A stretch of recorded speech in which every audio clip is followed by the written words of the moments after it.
nos hace el favor de acompañarnos esta tarde Enoc Castellanos, el presidente de la Canacintra. ¿Cómo estás, Enoc? Muy bien, Darío. Buenas tardes, Rogelio. Un gusto estar con ustedes. Oye, ayer escuchábamos algunos posicionamientos de tu parte y queremos, pues, que nos compartas cómo estás visualizando el desempeño de la economía y particularmente, pues, la industria. Hoy el jefe del Gabinete Económico, Alfonso Romo, hablaba de la necesidad de hacer de este elefante reumático porque él considera que en estos casi 15 meses de gobierno del presidente Andrés Manuel López Obrador, pues hay una especie de elefante reumático en el Estado mexicano que ha impedido pues una movilidad económica que se traduce pues en esa pérdida de participación y sobre todo de crecimiento en la economía. ¿Cómo hacer el elefante reumático un caballo de carreras? Pues mira, siguiendo esta reflexión o analogía, yo diría que es tan importante el animal como el jinete y como las condiciones de la pista en donde vaya a correr. Sí se nota, primero, que hace falta alinear las prioridades y los objetivos de todo el gabinete. Es evidente que a veces se contrapuntean algunas actividades con otras, y también definir muy claro el objetivo de dónde se quiere llegar. Hay que trabajar mucho en otro concepto importante, que es la capacidad de gestión. Yo veo que la economía está complicada porque hay un ambiente externo que se ha deprimido con el brote de coronavirus en China, disminuyendo las expectativas de crecimiento de aquel país, y también había un ambiente de desaceleración derivado de la guerra comercial de Estados Unidos con China. Y si lo exacerbas con algunas políticas públicas internas, lo que hemos estado diciendo, que no hay cajones para inversión y que los que hay, que son muy atractivos, los tienen vetados, como es el caso de la energía. Esto se complica todavía más. Claro. No, ¿cómo ves tú este segundo año de gobierno, el inicio de este segundo año? Pues, ¿se habría ya, digamos que, superado esta curva de aprendizaje de un primer año de gestión? Yo esperaría, ¿no? El primer año sabemos que es un acomodo natural de las nuevas estructuras de gobierno. ¿Qué sucedió aquí? Que quisieron desmantelar todo, quisieron tirar a la basura, sobre todo la experiencia, el expertise de muchísima gente que no necesariamente era corrupta. Yo no dudo que había actos de corrupción en muchas áreas del gobierno, pero también había técnicos, había gente que era especialista, y se desechó todo ese conocimiento de cómo operar la administración pública. Con todo respeto, el gobierno y las estructuras que tenemos ahorita deberían haber sido más ágiles, puesto que ellos quitaron las anteriores y están introduciendo unas nuevas. Si hay un elefante reumático, será uno nuevo, porque el que ya estaba... Bueno, no estaba tan reumático. Bueno, no sé si a lo mejor tenía otro tipo de reumatismo, pero caminaba, ¿no? Otro tipo de padecimiento. Así es. Entonces, bueno, pues eso es lo que observamos. Mucha falta de experiencia. Vemos en el tema energético, hay en la primera línea muy poco conocimiento de políticas públicas y política energética. Y esto, bueno, pues está arrojando los números que estamos conociendo. ¿Cómo sientes el sentimiento, valga la redundancia, cómo sientes a los microempresarios en la Canacintra? Hay mucho pequeño, mediano y microempresario. El estado de ánimo, ¿cómo lo palpas en este segundo año de gobierno del presidente López Obrador y atendiendo pues a ese decrecimiento económico que se registró el año pasado, ya esta falta de pericia, de oficio para pues mover, tocar esos botones que hacen que se mueva toda la maquinaria económica? Creo que el empresariado de menor tamaño ha pasado del escepticismo al miedo, al enojo, ya empezamos a ver, a pulsar que no hay ninguna política que esté orientada a resolver la problemática de las empresas pequeñas, medianas y evidentemente las micro, porque simplemente no están en la agenda. No las ven y además las condiciones del país están presentando ya presiones para sus ventas o para sostener su plantilla laboral.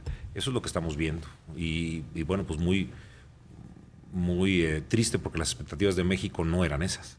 Claro.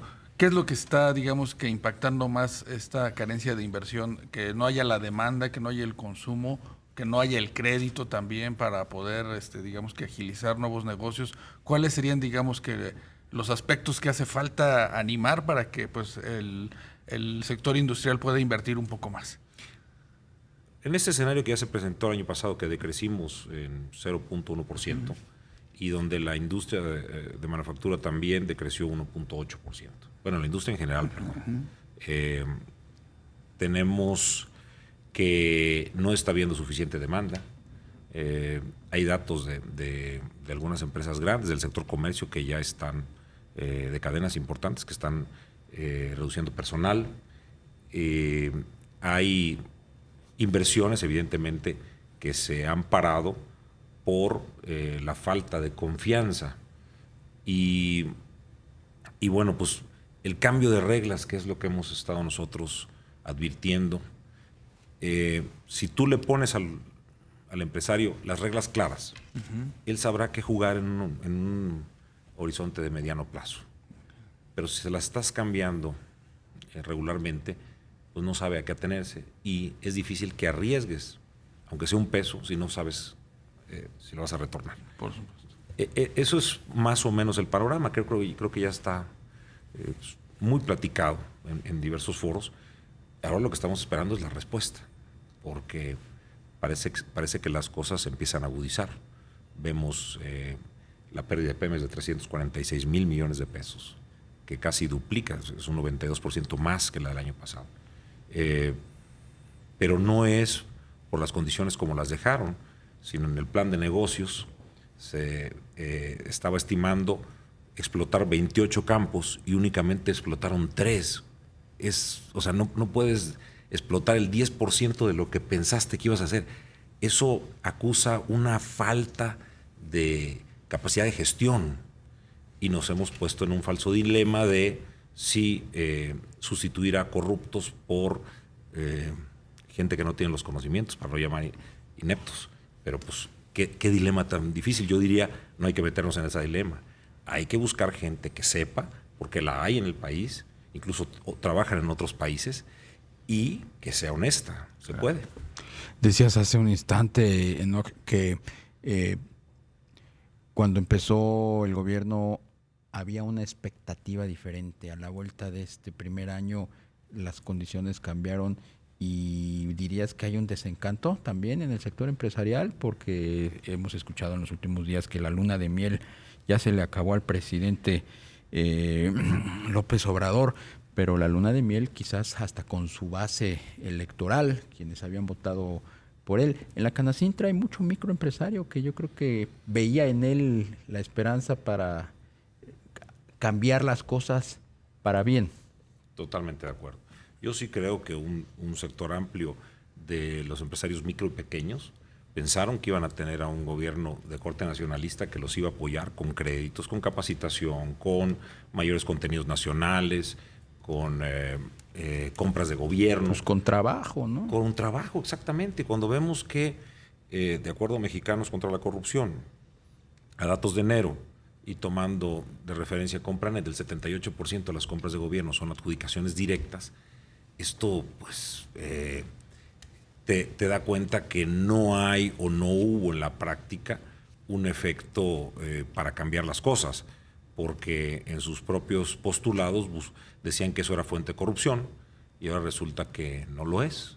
Entonces, sí hay, creo, cierto desencanto. Yo podría decirte que reconozco en el presidente a un luchador social, a una persona que está comprometida con mejorar la vida de los mexicanos que menos tienen, y con eso estamos totalmente de acuerdo. Es más, apoyamos en lo que sea nuestra función, la creación de empleos. El problema es que la otra parte que sustenta esta del apoyo social, los programas sociales, es necesariamente el crecimiento económico, el cobro de impuestos para luego distribuir la riqueza. Si no se da una, por necesidad no se puede dar la otra. Claro. Enoc, hace rato tú te referías al tema del cambio de reglas en este gobierno. ¿Qué pasa con este tema del etiquetado? ¿En qué estamos? Ustedes han logrado un amparo, pero parece que también el gobierno busca judicializar el tema.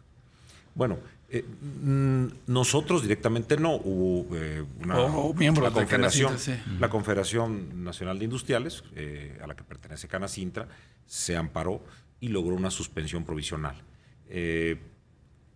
Creo que hay razones, a pesar de que hubo un proceso, la conclusión no le da a los consumidores información suficiente. Y esto no lo decimos nosotros, lo dice también, en su opinión, el Pleno de la Comisión Federal de Competencia Económica. ¿Cómo vas a comparar una bebida energética con otra, o un jugo con otro, si únicamente tienes etiquetado de advertencia y los dos te salen altos en azúcares? ¿Cuál comprarías? Pues, lo interesante sería que tú pudieras ver qué contenido de sodio, qué contenido de azúcares y qué otras sustancias tienen ambas bebidas. Hoy por hoy esto no está, y es una de las cosas a las que se está aludiendo. Más allá, yo espero que se abra, nosotros buscaremos un acercamiento con la autoridad para platicar sobre estas cosas. Creo que hay todavía margen para que podamos tener un acuerdo en etiquetado. ¿Qué otros temas le preocupan a los agremiados, a la Canacintra, que estén ahí en la mesa de discusión y que ya tenga, digamos, un planteamiento formal del legislativo o incluso del ejecutivo, y que pues sea susceptible de cambiarse como parte pues de estos procesos de negociación y de diálogo que se están dando con el gobierno de la Cuarta Transformación?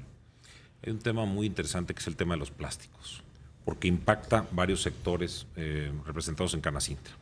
El sector alimentos, que usa para sus empaques, el sector de fabricantes de dispositivos e insumos médicos, las válvulas de hidrocefalia, las venoclisis son con este material, el sector automotriz, etcétera. El sector químico, por supuesto, que es el origen. Se ha tenido legislaciones muy disímbolas en todo el país, a nivel municipal, estatal, que prohíben a ultranza tal o cual tipo de plástico sin el conocimiento necesario. Yo creo que se ha satanizado.